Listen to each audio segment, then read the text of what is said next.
Did you know that money responds like a well-trained animal and only obeys those who understand how to summon it with the right vibration?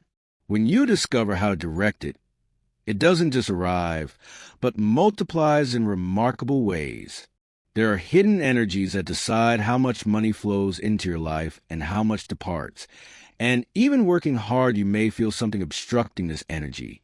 In 1925, Florence Scovel Shinn, a visionary master of spiritual science, discovered something revolutionary. Money doesn't react to need, but to authority. During the Great Depression, she taught common women to command their money, and many multiplied their income in the midst of the worst economic crisis in history. The first principle is the command of divine multiplication. Florence taught that money is a form of intelligent force that functions through specific laws. Money responds to the vibration of authority far more than to that of need. When you engage with money as one who begs, you repel it. When you engage with it as one who commands, you draw it. Money works like a well-trained soldier. If the commander wavers, the soldier doesn't act, but when the order is clear and firm, money responds. In New York, Florence taught her students to take greater authority. Each morning, standing before the mirror, they will hold themselves erect, take deep breaths, and declare, "Divine money, I command you to multiply my life now.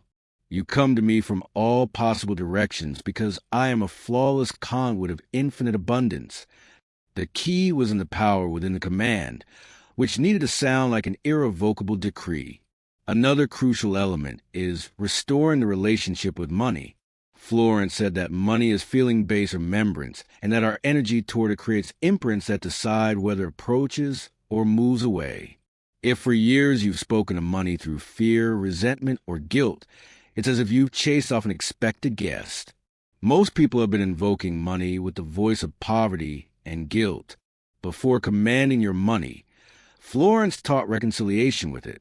In silence, her students would say, "Dear money, release me from having seen you as my enemy.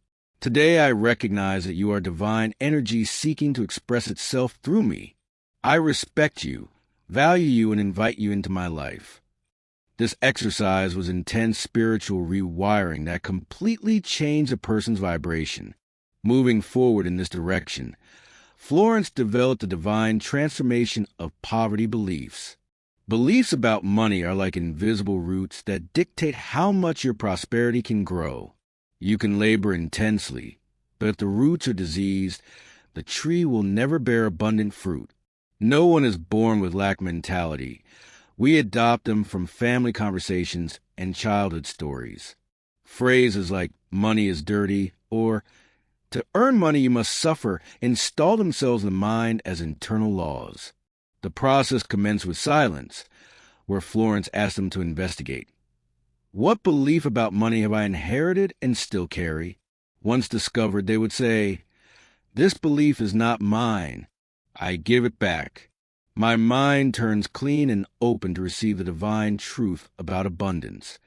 Then they would establish new beliefs such as, "I am a recipient of infinite abundance," or "money moves toward me effortlessly."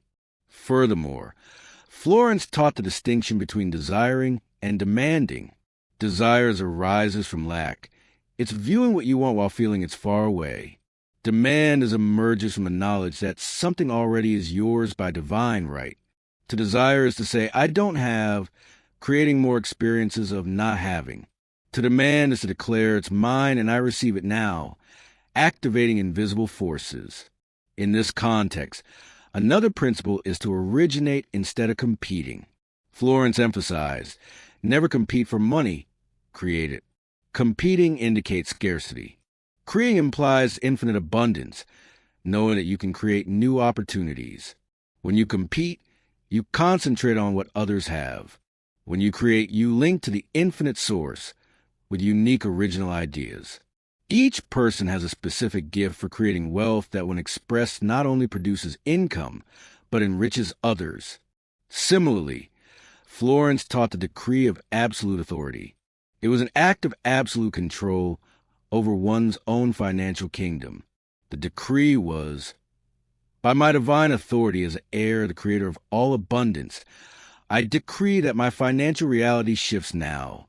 I command that all invisible forces work to multiply my money perpetually. The secret lies in knowing that the power to transform is already within you, and upon declaring it, the universe shifts to obey. Moreover, Florence taught the spiritual plan of your abundance. The universe needs clear instructions. It was about detailing how much, how, when, and for what you would receive. Her students committed a daily moment to answer. How much money do I want? From what sources? How do I want to feel when receiving it? The more details, the easier for the universe to materialize. The design must be formulated from a consciousness of shared abundance. With this in mind, the last step is to preserve prosperous consciousness. Igniting abundance is the first part.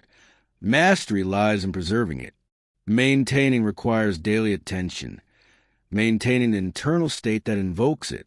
This state is built from gratitude, certainty, and openness to receive.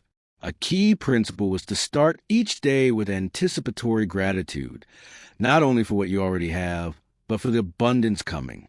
When you give thanks in advance, you give the universe a signal that you've already received. Another practice was to mentally honor all money seen circulating, preventing envy from polluting your vibration. It's worth noting that generous contributing was essential. It was about contributing to causes that expanded abundance in the world. Giving with joy was like sowing in fertile ground. What you give returns multiplied. The crucial point is to feel that you participate in the universal flow. What you retain out of fear stagnates.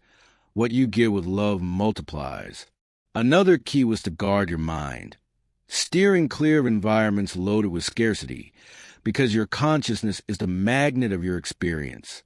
Florence closed with a powerful reminder. You are not a subject of economic circumstances. You are the creator of your financial reality. Money is your servant and ally. Now reaffirm your commitment by saying, I decree that my prosperity expands perpetually in perfect harmony. I give with joy, receive with gratitude, and preserve the infinite flow of my wealth. If these words spoke to you, write in the comments, I decree, to seal your commitment. Share this video with someone who needs to recall they are the creator of their reality. Subscribe to the channel and enable the bell, because I will share more principles that can multiply your prosperity. Abundance doesn't come to those who hesitate, but to those who command.